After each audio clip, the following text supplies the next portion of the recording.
Coup de canon, le podcast 100% Gunners proposé par Arsenal French Club.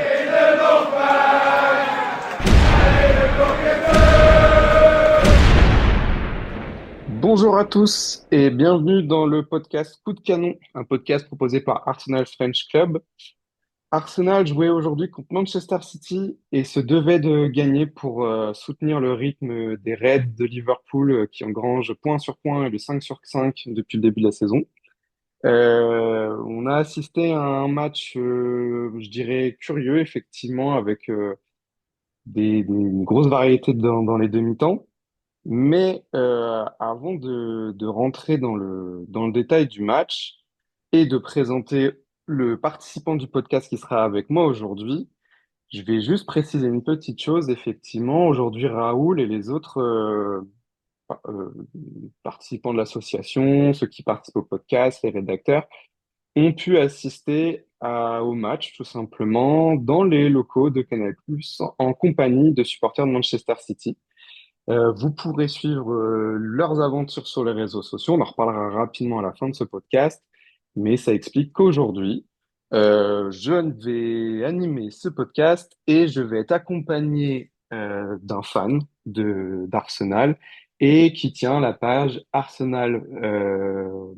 Je vais lui laisser le dire parce qu'elle est un peu particulière, mais je vais présenter Arsenal surtout France Julien. avec France en parenthèse. Voilà, donc qui tient la page Arsenal France entre parenthèses.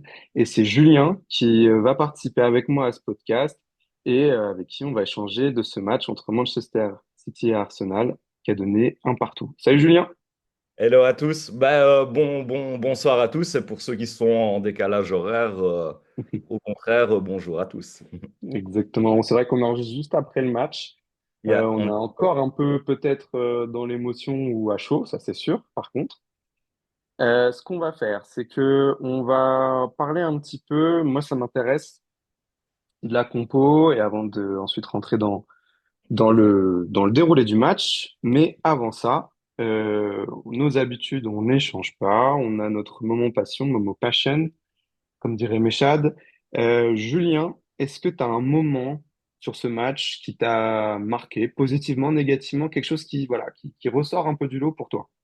Il y a du négatif, mais moi, étant quelqu'un de naturellement optimiste, je vais essayer d'aller un petit peu dans la joie et je suis obligé de vous parler de cette égalisation dans les dernières secondes de Martinelli. Hein. Belle semaine pour lui. Et aussi, je pense que ça symbolise aussi ce noyau qui est aujourd'hui plus fourni. On va pas rappeler des mauvais souvenirs, mais dans un passé pas si lointain, quand on regarde le contenu des remplacements qu'on faisait en cours de match, les noms qui figuraient sur notre banc, voilà, aujourd'hui, quand tu commences le coup d'envoi et que tu jettes un coup d'œil sur nos subs, voilà, ça a quand même de la gueule. Et cette dernière action nous prouve, parce qu'il y a aussi un très beau service de Eze qui est rentré pour le deuxième acte, ça nous prouve qu'on a des jokers qui savent vraiment, vraiment faire la différence.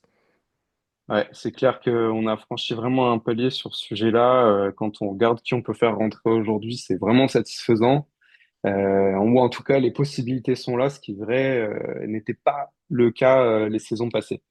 Ah non, Mais non, non. non, carrément pas. Et du coup, on le voit finalement dès la compo, que ton moment passion que tu précises un petit peu. Alors il y a l'égalisation de Martinelli, on reviendra dessus, mais effectivement sur on va dire la profondeur de banc, sur la Mhm. compo, on voit que là il y a des choix qui sont faits. Excuse-moi de te Hein. couper, mais c'est Oui, vrai que la compose, on n'était pas spécialement fan. Aujourd'hui, c'est on est bien davantage d'accord. moi et le banc qui m'ont fait davantage rayonner.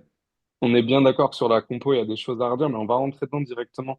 Donc la compo, il y avait effectivement une attaque à 3, Gyökeres, Madueke, Trossard qui rentrait dans le 11 à gauche, un milieu de terrain, Merino, Rice, Zubimendi, avec Merino qui était reconduit. Je crois que c'est le troisième match de suite, si je dis pas de bêtises, avec Leeds et le match contre Bilbao. Et une défense, Calafiori, Gabriel, le retour de Saliba et Timber à droite. Et enfin, effectivement, dans les buts, Raya. Sur cette composition, tu en as parlé, c'était pas ton choix, c'était pas quelque chose que tu aurais aimé spécialement attendre sur ce match-là. Est-ce que, parle-moi-en, qu'est-ce qui te gêne, qu'est-ce que tu aurais aimé voir, voilà, qu'est-ce que tu en as trouvé quand c'est sorti, 1 heure et quart avant le match, est-ce que tu t'es dit, mince, on va à la cata, ou au contraire? Alors, on est confiant. Bon, pas de catastrophe, mais évidemment, des petits, j'étais un petit peu contrarié, Mhm. notamment au milieu. Alors moi, je suis quelqu'un qui n'ai jamais voulu m'en prendre à Merino. Je répéterai souvent que l'année dernière, honnêtement, pour une première saison, ce qu'il a fait, c'est honorable. Il faut pas avoir peur des mots. Il a vraiment répondu au-delà des attentes. Mais dans une rencontre comme ça, même si je peux comprendre l'envie d'avoir un impact plus physique, etc., il n'y a rien à faire. J'aurais fait entrer Eze dans le milieu dès le début. Je suis très content qu'il soit rentré dans le second acte, mais je pense que sa créativité, son audace, sa témérité auraient pu nous aider dès le coup d'envoi. Et oui, c'est un choix que j'aurais fait à la place de Merino. Sinon, ben voilà, Zubimendi et Rice, c'est pour moi ben deux joueurs que j'aurais quand même fait démarrer. Et pour Madueke, devant pour le trio Madueke, Trossard, Gyökeres, ben, pour le premier cité, pas trop d'hésitation. Pour Gyökeres, même si on peut encore faire quelques remarques et que ben, il est encore en adaptation, ben, je voyais pas d'autre qui est-ce que tu pouvais solliciter pour mettre dans le neuf. Et à gauche, ben, il a mis Trossard et on va pas se mentir, il a pas fait une première mi-temps de folie. En seconde, ça a été un petit peu mieux. Mais moi, je l'aurais plus utilisé comme joker, en fait. Et dernière petite remarque aussi, il y a eu beaucoup de discussions sur les différentes passerelles dans les jours qui ont précédé le match, puisqu'on savait que Saliba était rétabli.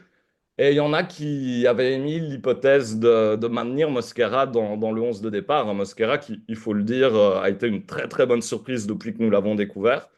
Mais voilà, moi, j'avais la petite hésitation, mais je me dis si Saliba il est disponible, bah, il faut peut-être le remettre aux côtés de Gabriel parce que bon, il y a pas grand monde pour dire le contraire. Quand tu regardes les trois dernières saisons, la meilleure charnière en première ligue, elle est composée de William Saliba et de Gabriel Magalhaes. Donc voilà, c'était un petit peu ça mes petits éléments de réflexion pour la composition. Là, je te rejoins tout à fait. Effectivement, moi, je suis désolé, mais effectivement, Trossard, moi, j'ai du mal avec ce joueur-là. C'est pas Ouais, je nouveau. sais. C'est un, Partage avec ce cher Raoul. voilà. En fait, c'est un joueur que je trouve très bon en sortie de banc, donc ça me plaît quand il commence sur le banc parce que je trouve que c'est une vraie cartouche qui donne plusieurs possibilités dans le match. Après, sur les autres points, je suis tout à fait d'accord avec toi. Il y a une chose, effectivement, il y a un enjeu, en fait, dans la composition aujourd'hui, c'est les remplacements d'Odegaard et la créativité que tu souhaites avoir J'ai oublié au sein de... d'évoquer l'absence, désolé. Mais Non, non, voilà. mais t'inquiète, on est là pour ça. Mais la créativité du milieu de terrain. Toi, effectivement, tu précises ce remplacement, finalement, tu l'aurais fait par Aizé. Est-ce que Peut-être si Odegaard avait été disponible, peut-être que je t'aurais répondu la même chose. ouais, peut-être Honnêtement. pour enfin, pour ce type de match, peut-être avec quelque chose de plus direct, plus spontané. Je comprends. Et nous, Neri, parce que finalement, il y a quand même pas mal de points d'interrogation en ce début de saison sur son cas. Yeah. On l'a Ben, prolongé. Il fait quelques entrées. Elles sont assez peu remarquables finalement ces entrées pour le moment, mais en même temps, il donne pas grand-chose. Là, finalement, il a peut-être une occasion de prouver quelque chose. Qu'est-ce que t'en penses? ben, il y a les mauvaises langues qui disaient qu'en fait, Arsenal a tenu à le prolonger pour éviter de le perdre gratuitement en fin de contrat, puisque c'est assez imminent. Moi, j'entends cette idée, mais je pense sincèrement que Arteta, son staff et l'ensemble du club croient énormément en lui. Ça, Mhm. il y a l'éclosion de Max Doman dont on aura l'occasion de parler, hein. Mais je pense que malgré l'arrivée de Doman, oui, Ethan fait vraiment partie des plans du club. Et l'an dernier, moi, de ce que j'ai vu, c'est plutôt pas mal parce que pour un jeune joueur, rappelons-nous le contexte dans lequel il a évolué. Tu avais une pénurie offensive et honnêtement, on ne peut pas dire qu'il a floppé, on ne peut pas dire que c'était une catastrophe. J'ai trouvé cette première année très, très encourageante. Quelque part, il a fait dans une moindre mesure, parce que MLS, c'est encore plus important, mais Ouais. MLS Kelly, ben, le contexte dans lequel il rentre, c'est quand tu as Calafiori qui n'est jamais disponible et ben, pénurie défensive, comme la pénurie offensive qui a permis à Nwaneri de jouer. Donc voilà, je pense qu'en abordant cette nouvelle saison, il avait certainement d'autres attentes. Il a certainement dû se poser aussi des questions quand il a vu notre club qui se renforçait.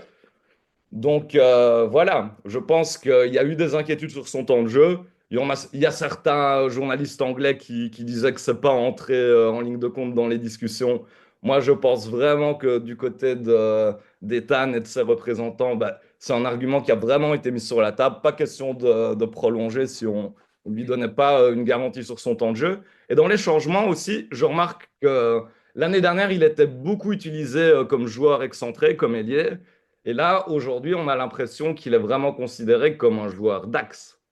Ouais, ouais, tout à fait. Mais c'est, je pense, Voilà. là-dedans qu'il doit se développer. Je suis tout à fait d'accord. Yes. Donc après, ouais, moi je t'avoue sur ce match-là, j'aurais plus pensé à lui en remplacement de Degarde et Eze à la place de Trossard. Mais voilà, c'était les choix effectivement d'Arteta pour ce match-là.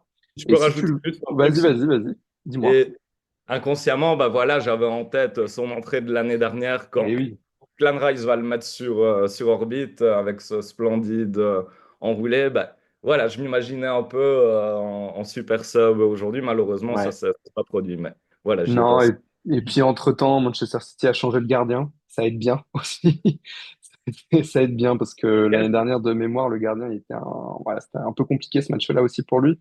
Et là, on a eu affaire effectivement à un assez bon match quand même de Donnarumma sur les quelques actions qu'il a eu à gérer.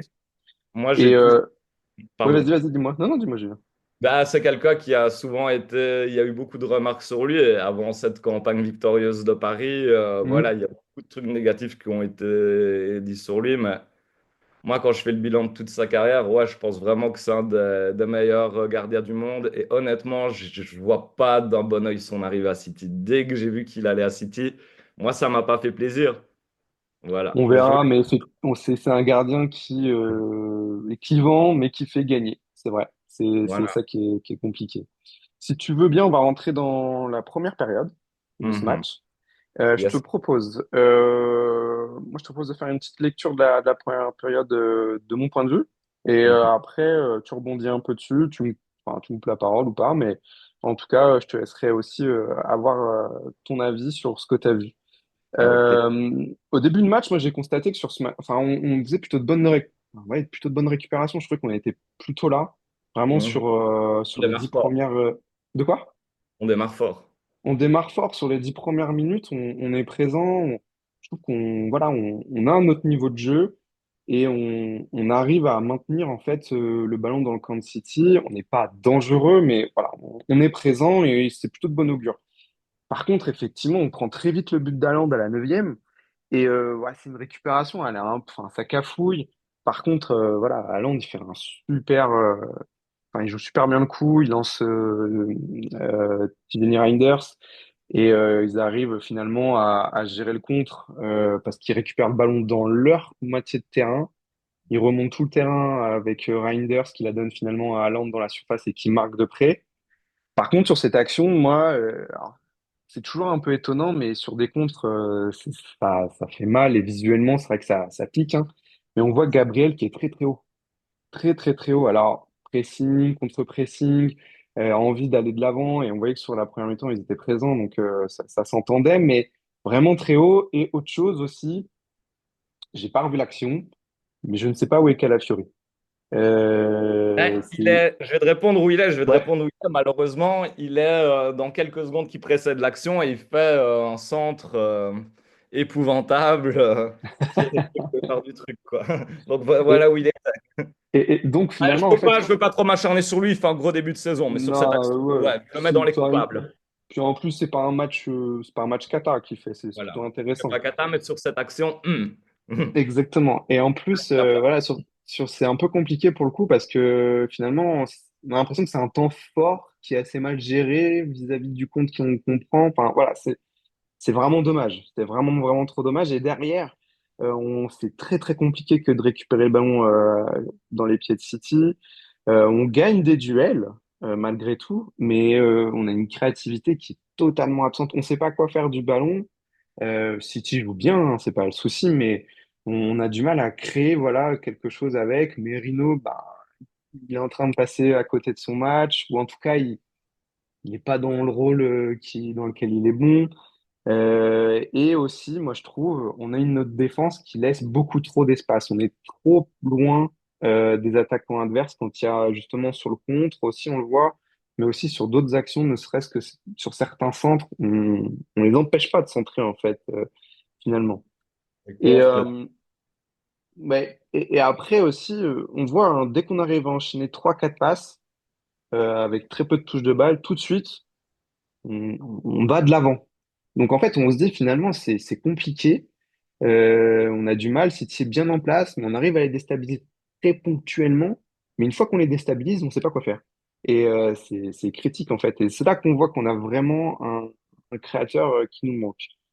Donc finalement, sur cette première mi-temps, on note, enfin moi j'ai noté un Madueke toujours aussi intéressant que depuis le début de saison. Il joue Totalement bien d'accord. son rôle.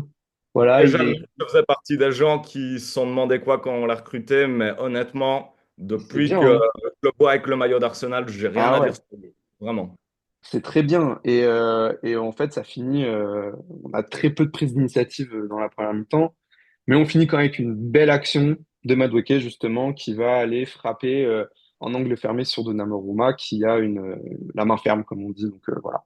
Moi, c'est un peu ce que j'ai retenu de cette première mi-temps. Donc pour synthétiser, en gros, on commence bien. City nous tape dedans en contre. Derrière, on sait pas trop quoi faire. On maîtrise un peu le ballon, mais on ne sait pas quoi faire de ce ballon Possession. et on n'a pas d'occasion, en gros. C'est ça, c'est une possession stérile. Et, ben, si tu as le ballon, c'est bien, mais dans un match comme ça, c'est quand même bien aussi de penser des fois à se procurer des occasions. Et en Carrément. première période, sur combien d'actions est-ce qu'on s'est dit, oh, ça peut finir au fond? Pas beaucoup de fois. Non, non, non. Non, non, il y a vraiment que. Ouais, je crois que c'est notre seule occasion, hein, si je me trompe pas. Je disais la frappe de Madueke en angle fermé, où voilà, c'est pas la plus. Je pense pour un gardien de ce niveau-là, la balle la plus difficile à sortir, mais voilà, faut être présent, faut pas que la balle. Faut avoir la main ferme, tout simplement. Et aussi, on a, dans cette mi-temps, eu beaucoup de corners. C'est une situation qu'on aura vue tout au long du match.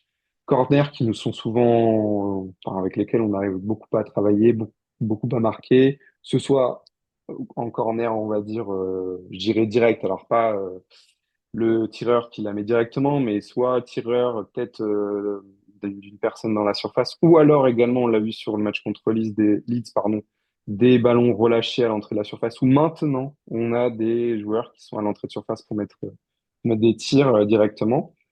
Mais là, on avait quand même Donnarumma qui prenait tout. Vraiment, et on n'a pas su varier justement ces corners-là pour essayer d'amener autre chose. Je sais pas ce que tu en as pensé. Moi, c'est un point qui m'a assez marqué parce que une fois, deux fois, trois fois, on voit qu'il est présent. Est-ce qu'il n'y a pas la possibilité d'aller chercher d'autres manières de faire, d'autres zones? Ça m'a un peu surpris. Voilà. Ben, je pense que les phases arrêtées, voilà, il faut pas cracher dessus parce qu'honnêtement, sur les dernières années, on est les maîtres de l'art dans cet exercice offensivement, dans les phases Mhm, offensives. En phase arrêtée, je trouve qu'on était vraiment très fort. Mais qu'est-ce que ça conduit? Ben, malheureusement, les adversaires, ben, ils remarquent, les autres joueurs aussi, mhm. ils remarquent qu'on est fort dans cet exercice. Donc eux aussi, ils vont mettre des processus nouveaux pour essayer de nous gêner et de nous contrer. Aujourd'hui, là, comme ça, j'ai pas le premier exemple particulier, c'est qu'à plusieurs reprises, ben, tu vois Haaland qui est venu porter main forte à City sur nos phases arrêtées. Et bah voilà, je vais un peu me contredire, mais je t'ai dit auparavant que j'avais pas grand-chose à dire de négatif sur Madueke. Mais si je peux faire une petite remarque négative, justement, peut-être qu'il pourrait bah, mieux les tirer. Après, on sait que c'est très très compliqué et c'est toujours facile de dire ça depuis notre fauteuil. Mais voilà, en plus, quand je vois la fantaisie qu'il peut avoir, la créativité qu'il peut avoir avec un ballon, il pourrait faire beaucoup beaucoup mieux. Mais du reste, il a fait un très bon premier acte. J'ai trouvé qu'on avait une utilisation assez stérile du ballon et Madueke était un des seuls qui avait de l'audace avec le ballon, donc j'ai pas envie de lui taper trop dessus. Mais sur les Ouais, phases ouais. arrêtées, ouais, Nicolas, je compte sur Nicolas Jaurès pour trouver de nouvelles recettes pour faire mal aux adversaires. Après, je pense, ça m'inquiète pas plus que ça en fait. Ça m'inquiète pas Mhm. plus que ça. Moi, franchement, j'aimerais qu'on marque beaucoup plus de jeux dans les transitions et de plein jeu parce que on en est tout à fait capable. On a les profils pour le faire, on a les joueurs pour le faire. Ouais, ouais, complètement. Voilà un peu Et mon après, idée sur les phases arrêtées. ouais, ouais, ouais. Donc après, effectivement, oui, c'est sûr, on peut compter sur Nicolas Jaurès pour essayer de trouver d'autres manières de faire ou d'autres idées. Mais là, de toute façon, sur cette première mi-temps, là, les phases de transition, Si je une pouvais fois me le but. permettre Ouais, vas-y. Juste de rajouter un truc, évidemment, pour en finir avec le premier acte, je suis entièrement d'accord avec ce que tu as dit, avec le contenu et avec tes observations. En fait, dans les premières minutes, moi, je me suis senti un petit peu observé par City. Ils n'étaient Mhm. pas venus en bête battue, mais tu vois, ils étaient en observation, ils nous ont attendus, ils nous ont laissé le ballon. Et nous, pendant ce temps-là, bah, oui, on démarre fort. Mais on ne sent pas montrer l'envie de faire des grosses occasions. Et dans la transition, ouais, on n'avait pas envie de leur faire mal. Et eux, avec leur première vraie possibilité, et surtout le premier ballon que leur attaquant a dans notre surface de réparation, bah, ça finit au fond. Et ça, il n'y a rien à faire. On savait qu'il y avait un joueur qu'il faut pas laisser se balader. Il y en a d'autres, hein, mais particulièrement lui. Malheureusement, voilà, il nous a encore fait mal et c'est pas la première fois qu'il nous fait mal. Et sur son but, ben, je trouve qu'on ne défend pas bien. Il y a notamment Ouais. Gabriel qui est un petit peu haut. Calafiori, j'en ai parlé. Saliba peut faire mieux. Mais je pense qu'il faut aussi louer ben, la qualité du relais qu'il y a eu entre Haaland et Reinders, quoi. Ouais, ouais, complètement. C'est une très, très belle contre-attaque. Voilà, et même si Chose juste qu'on aimerait voir un peu plus aussi chez nous. C'est des situations, et comme tu le dis, je pense qu'on a les joueurs pour. Et c'est tellement satisfaisant quand t'as ton équipe qui arrive à faire ça, que purée, j'ai hâte de voir le moment où ça va se produire parce que ça me tarde, vraiment. et le fameux trait, ben, comme ils disent en anglais, le fameux clinical quand tu es en face du Ouais, but adverse, ça, il faudrait qu'on le prenne aussi. exactement. Ouais, pour cette première période, moi, c'était un peu les points que j'avais vus. Tu l'as dit aussi, visiblement, on a vu un peu la même chose. Euh, Là, ce qu'on attend aussi, c'est finalement des remplacements, hein, clairement. Et ils Il y a, arrivent. excuse-moi de te couper, Ouais, il y a un pote qui m'a dit, OK, on a gardé le ballon, mais qu'est-ce qu'on en a fait? Je ben trouvais c'est que ça ça. symbolisait parfaitement ce premier C'est acte. exactement qu'est-ce qu'on a fait. Et en fait, il y avait personne pour en faire grand-chose. Et du coup, début de deuxième période, directement, il y a des choix qui sont faits par Arteta, Ouais, bonne qui va réaction. sortir. De quoi? Une bonne réaction. D'un côté, bah, comme on a été tellement stérile, je me disais qu'il n'était pas impossible que dès le retour au vestiaire, ben, on lance des nouvelles flèches. Ah ouais, ouais, non, mais c'est ce qu'il fallait faire. Après, donc il sort Madueke et il fait rentrer Saka avec le retour de Saka. C'est vrai qu'on n'en a pas parlé au début, mais Saka était sur le banc. Donc il revient et on fait sortir Merino et on fait rentrer Eze. Donc Eze effectivement retrouve un peu la position que toi t'aurais aimé voir depuis le début du match. Yes. Et malgré tout, sortie de Madueke un peu étonnante parce que plutôt bon sur cette première période. D'ailleurs, excuse-moi de te couper, mais Ouais, on ouais, ouais. sait, j'ai pas trop observé, j'ai pas trop été regardé après le match comme on a directement pris le podcast. C'est un choix tactique ou c'est une blessure? Je t'avoue que pour moi c'est un choix J'ai pas tactique parce regardé. que je l'ai pas vu Tactique, handicapé plus que c'est un ça. peu étonnant. J'ai trouvé ça étonnant, mais comme j'ai dit, il fallait injecter du sang neuf et essayer de faire quelque chose de nouveau. Donc si ça marchait, bah, même si j'étais triste de voir Nani sortir, bah, j'aurais été content qu'un des remplaçants nous sauve. Ouais, ouais, tout à fait. Moi, je t'avoue, je l'aurais basculé de l'autre côté. Madueke, effectivement, fait sortir Trossard davantage. Ok. Mais bon, c'est les choix qui ont été faits. Et finalement, bah, ça fonctionne plutôt bien parce que dès le départ, enfin, c'est pas la même équipe qu'on voit. Beaucoup plus d'envie, beaucoup plus d'intensité, beaucoup plus de tentatives, beaucoup plus de créativité. On le voit tout de suite, belle frappe de Zubimendi suite à, je crois que c'est un centre qui revient dans ses pieds juste à entrer la surface. Celle-ci, bon, à ce niveau-là, il doit la cadrer. Mais on a des occasions, ce qu'on n'avait pas du tout en première période. Et on enchaîne. Pareil, aisé, contrôle frappe, pleine surface. Bon, ça part tout droit sur Donnarumma. Donc, on voit qu'en fait, on est en train de monter en puissance. Ce début de deuxième période, toi, tu l'as vécu comment? Tu t'es dit, ouais, c'est bon, on va gagner, ou tu te dis, enfin, on va gagner, on va récupérer le score, enfin peu importe, ou tu te dis, ouais, c'est trop tard. C'est trop tard, là. On a 45 minutes dans les dents, on n'y arrivera pas. Ils sont trop, comment dire, trop organisés derrière. C'est presque trop tard, mais je me suis dit, on n'a plus le Arsenal de 3 ans. Et Ouais. le Arsenal, un club qui se prétend prétendant au titre, bah, ce genre d'affrontement doit être gagné et c'est le genre de situation que tu dois être capable de retourner. Mm, J'ai mm, mm, mm. été plus content quand la deuxième période a commencé. Honnêtement, j'ai trouvé que ça allait beaucoup mieux. Mais un truc qui m'a gêné, en première mi-temps, c'était vraiment la stérilité avec le ballon, comme si. Mais là, bah, ce qui m'a un peu gêné, c'est que je voyais des fois de l'espace, que City nous laissait des gros, gros espaces avant qu'ils fassent rentrer Ake notamment. Honnêtement, il y avait des gros espaces. Et je me disais qu'on aurait pu les utiliser davantage. Et à ce moment-là, honnêtement, je me suis dit, bah, on a un type qui nous a délivré au Pays Basque en milieu de semaine. Bah voilà, s'il veut remettre le couvert aujourd'hui, c'est le moment. Mais honnêtement, je te jure que j'y ai pensé. Et un truc que j'ai trouvé bien, c'est que City, à deux, trois reprises, ils ont essayé de nous faire mal et de faire le break et ils n'ont pas réussi à nous mettre KO. Ouais, ouais, Et il y a moi, je notamment un trouve ça CSC positif. On peut dire, totalement. OK, on gagne pas. Je suis vraiment pas content du résultat, hein, attention. Mais je remarque que maintenant, bah, quand on nous met un coup, on arrive quand même à se relever. Et on Oui, continue à mener le combat. Et il n'y a rien à faire. Moi, j'ai connu un Arsenal où les tableaux d'affichage, on avait l'impression qu'ils allaient devenir trop petits face au gros. Là, maintenant, j'ai quand même l'impression que ce soit Liverpool ou que ce soit City, pour citer les deux plus gros clubs les plus coriaces actuels, bah, je pense que ces deux équipes-là, quand elles doivent affronter nos Gunners, elles sont pas spécialement à l'aise. c'est sûr. Après, alors, effectivement, on commence bien la deuxième période. Après, il y a un moment, il y a une vraie accalmie à un moment donné. Il se passe plus grand-chose. On va dire à peu près entre la 60e, la 75e avant qu'il y ait quelques changements. Et même globalement, de plus en allant vers jusqu'à la, on va dire le temps additionnel, il se passera plus grand-chose.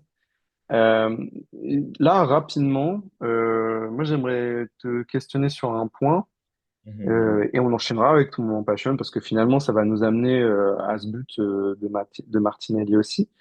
Mais les choix de Arteta, là tu disais aujourd'hui effectivement on est plus costaud, on a moins peur des gros, etc., etc. On s'affirme et on leur fait peur.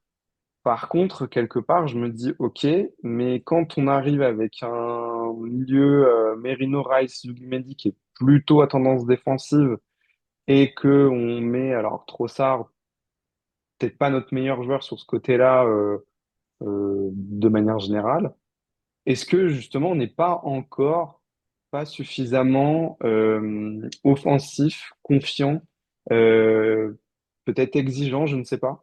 Mais voilà, qu'est-ce que t'en penses? Moi, les choix d'Arteta sur ce match-là, je suis parti en me disant, ouais, les choix, ça me va pas du tout. Puis après, il fait des remplacements qui sont gagnants. Puis, enfin, il y a plein, c'est très varié, quoi, tu vois. Qu'est-ce que t'en penses? Peut-être qu'ils pensent que Zubimendi fait des débuts très réjouissants, mais qu'il n'est peut-être pas prêt à démarrer un match avec ben, un joueur comme Eze à ses côtés. Hmm. Ouais. Voilà, je pense qu'il y a ça. Et Merino, j'ai oublié de le dire tout à l'heure, donc j'en profite pour le rajouter. Il faut être honnête, dans les semaines précédentes, le week-end dernier, il n'est pas mauvais du tout, par Ouais, il exemple. est bon. Voilà, s'il fait le même match qu'aujourd'hui, ben, ça change tout. Je pense qu'aujourd'hui, ben, malheureusement, il était dans un jour sans. Et voilà, ça arrive. Je sais que on me dit souvent que je suis très tolérant avec ce garçon-là, mais il nous a tellement, tellement apporté que je peux pas. Je- j'ai du mal à trop le critiquer. Maintenant, tu sais me redire le fil conducteur, s'il te plaît. Ah oui, oui, effectivement. Donc là, je te posais des questions sur Arteta. Et juste pour savoir si Arteta, ses choix étaient parlants pour toi ou pas, ou si Je c'était quelque pense, chose. mais je pense qu'au fil de la saison, quand tout le monde sera bien rodé, mieux intégré, je pense qu'il n'aura pas peur de prendre plus de risques et d'aligner des joueurs qui n'ont pas peur de faire Hmm. le jeu, de jouer au football. Moi, en première mi-temps, il y a eu vraiment plusieurs fois où je me suis dit, mais les gars, n'ayez pas peur. Allez, exprimez-vous. Ouais, ouais, ouais, complètement. Exprimez-vous, exprimez-vous. Si on, c'est pas en étant stérile contre une équipe comme ça qu'on va passer un palier, malheureusement. Et je- Complètement, ouais, non, mais c'est sûr qu'il y a ça. Après, Quelque part, en fait, moi, j'étais en train de me dire, ah, il est trop frileux. Et puis, je vois qu'à la mi-temps, il change tout. Je me dis, ah, bah, ça, on n'avait pas l'habitude, par exemple. Donc, moi, il m'a embrouillé sur ce match-là, j'avoue. J'étais très mécontent. Après, il fait des changements tout de suite. Et je me suis posé la question si c'était pas trop Le tard. 11 titulaire était contestable, mais il a fait des choix gagnants. Donc nous, ce C'est qu'on ça. aimerait bien dans les prochaines semaines, c'est que le 11 titulaire soit bien, et que quand tu lances tes remplaçants, ben, tu fais le break. Exactement. Et effectivement, bah, ses choix sont payants. Il fait rentrer Martinelli une nouvelle fois, comme au milieu de semaine Et passé avec rajouter un Joao. truc aussi, je, Ouais, je pense avant d'en venir à Martinelli, je pense vraiment que si on veut être champion, voilà, il faudra être discipliné, parfois il faudra être pragmatique, mais je pense que malgré tout, il faudra pas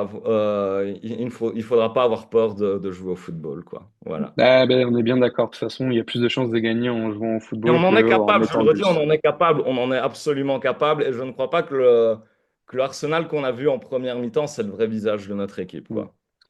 Et ouais, donc effectivement, il fait ce changement, entrée de Martinelli. Martinelli qui rentre à la 80e en remplacement de Timber, donc changement carrément offensif. Et 93e, ouverture, magnifique de Eze. Martinelli qui part en profondeur, contrôle le ballon et arrive. Enfin, son contrôle en fait est un peu manqué, mais du coup l'arrange pour l'emmener vers un lob. C'est comme à Et Bilbao, tu as l'impression un peu qu'il ouais, foire son geste, qu'il foire c'est son ça. geste quelque part. Peut-être que l'erreur et le côté brouillot de son geste, ben, il en tire avantage. Exactement, exactement. Donc moi, bon, je suis pas le plus grand fan de Martinelli, mais c'est un garçon que j'aime bien parce que finalement c'est quelqu'un qui a connu les années de galère aussi avec nous. Ah, Et du coup là de le voir marquer bah, pour une deuxième fois consécutive, très heureux pour lui, très content de voir que notre banc fonctionne, très content d'égaliser dans ces instants-là. Ça nous fait un peu oublier que ben on prend du retard quand même face à Liverpool. C'est la grosse mauvaise note de la soirée. ouais, Et mais voilà, on a réussi, comme tu le disais, à rejoindre une équipe qui est prétendant au titre, chose qui n'arrivait pas par le passé. Mais nous, si on veut vraiment pouvoir prétendre à ces titres-là, malheureusement, ces matchs-là, faudra les gagner. On verra bien enfin, ce que répondre la à ce que saison va donner. Mais vas-y, dis-moi, Julien. répondre à ce que tu viens de dire, ça c'est mon gros point négatif de la journée. Moi, je retiens qu'on vient de jouer Liverpool et City et on fait qu'un point C'est sur. ça. Ça, c'est le gros point négatif. Mais je le redis, j'ai vraiment sauté de joie quand Gabi Bah a égalisé. pareil. Malheureusement, ce 1 sur 6, voilà, j'espère qu'on ne le regrettera pas au décompte final. La saison est encore longue. Non, pareil. Moi, j'ai bien crié. Je pense que j'ai fait peur à toute ma famille, mais bon, Mais deux. c'est, Je t'en voilà. effrayé aujourd'hui. On va passer, si tu le veux bien, au flop et au top. En commençant, Julien, par tes flops. Je donnerai les miens et on partira sur tes tops et je donnerai les miens. Vas-y, Julien, je t'écoute, tes flops. Ah, j'ai beaucoup parlé de Merino, donc j'ai pas envie de le remettre en jeu. Je suis en train de. Euh, Mhm. Bah, Ah, pour la dis-le, première Trossard, période, dis-le. Trossard. Pour la première période, honnêtement, Trossard, j'ai vraiment vu tout ce que je n'aime pas en Leandro. Ouais. Euh, c'était vraiment pas terrible. Je pense qu'il n'y a pas besoin de faire une dissertation dialectique pour expliquer que bah, il n'a pas fait un grand premier acte. Par contre, en deuxième période, au contraire, j'ai trouvé qu'il a fait des choses bien plus intéressantes. Mm. Et voilà. Mais si je dois retirer un flop, ouais, peut-être lui. J'ai pensé un peu à Saliba, que j'ai trouvé qu'il y a eu deux, trois manquements, mais Aussi, ouais. finalement, on peut pas parler de match raté et Calafiori, c'est la même. Et Calafiori, c'est la même. Donc, ouais, je vais dire Leandro. Pour aussi éviter, j'aurais pu dire Merino, mais c'était pour pas revenir sur Merino. Et en top, Ouais. je vais pas revenir encore sur Eberé comme j'en ai pas mal parlé. J'ai envie de parler de notre arrière droit. Petit Jurien Timber, là, Oui, bah, il enchaîne les bonnes prestations comme il respire. On a eu peur parce qu'il a terminé la dernière saison très essoufflé, mais finalement, bah, il semble vraiment totalement bien remis. Et ça se voit sur le terrain. Je remarque quelque chose aussi. Il est capable d'être fort avec différents coéquipiers devant lui sur le flanc droit. Et ça, c'est un exact. truc que je trouve très, très intéressant. Pendant très longtemps, on était un peu cantonné à la liaison Odegaard-White-Saka, qui est excellente et qu'on doit réutiliser quand White et Odegaard seront de retour dans le 11. Mais ouais, ça, je trouve que c'est très, très bien avec Timber. Et voilà, comment Ouais, ne pas évoquer le retour du gars, quoi. Quand on se souvient qu'il a fait un an sans jouer, attraper un niveau pareil, t'as juste envie tout à d'applaudir. fait. C'est mon top. Hmm. Impeccable. Ben, je te remercie, Julien. On va se diriger vers la conclusion de ce podcast. N'importe quoi. Dimanche prochain, pardon. Match Newcastle-Arsenal, 17h30. Victoire obligatoire. Là, on n'a plus trop le Ah bah, choix. c'est Maintenant, la si, FIFA. Le ouais, billet de si on jour. veut pas, si on veut pas trop perdre le large, enfin laisser, pardon, Liverpool prendre le large dans ce championnat. Là, comme tu l'as Euh, dit, ils enchaînent les victoires. Donc là, voilà, il ouais, est plus temps de perdre des plumes. c'est chaud. Sinon, Et pour finir, Julien, où est-ce qu'on peut te retrouver et suivre ton euh, actualité autour d'Arsenal? vous pouvez venir sur Twitter, Arsenal France avec France entre parenthèses. Et même si on a été suspendu, bah, j'ai recréé une petite page sur Facebook, Arsenal France Renaissance. Impeccable, ça marche. Eh bien, merci à tous de nous avoir écoutés. Vous pouvez nous retrouver sur les réseaux, suivre les aventures pardon, de l'association à Canal sur les réseaux également, mettre des likes au podcast. Et puis, je vous dis à la semaine prochaine. Command Gunners, bye bye. Just would like to finish by one simple word. I will miss you. Thank you all for being such an important part of my life, and hope to see you soon. Well done. Bye bye.